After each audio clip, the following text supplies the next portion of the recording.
Bonjour à tous, bienvenue pour l'histoire de la chanson Life on Mars, ou quand David Bowie réinvente Claude François. David Bowie a toujours semblé venir d'un autre monde.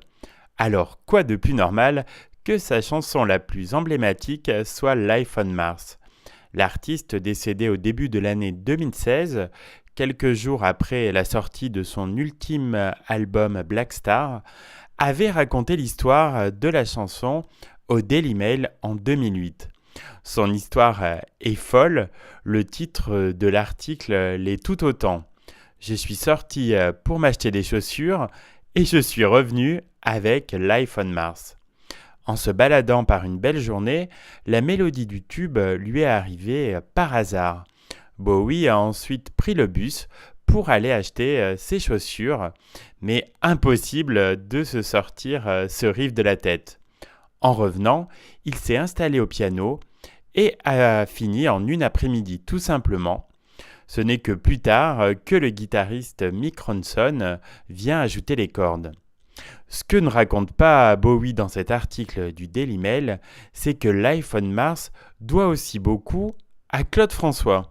L'artiste avait proposé une adaptation anglaise de Comme d'habitude du fameux français. Sauf que sa version n'a pas été retenue et comme le producteur Paul Anka a acheté les droits, impossible pour Bowie de réutiliser la chanson. J'étais très énervé, donc je me suis dit que j'allais écrire ma propre version, confiait Bowie dans une émission télévisée.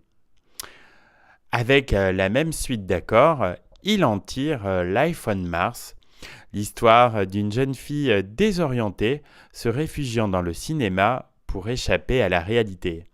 Sauf qu'elle s'ennuie, elle est incapable de se retrouver dans ce qui est montré à l'écran. Alors, elle se met à rêver et à inventer son propre film. Le refrain se termine par Est-ce qu'il y a de la vie sur Mars?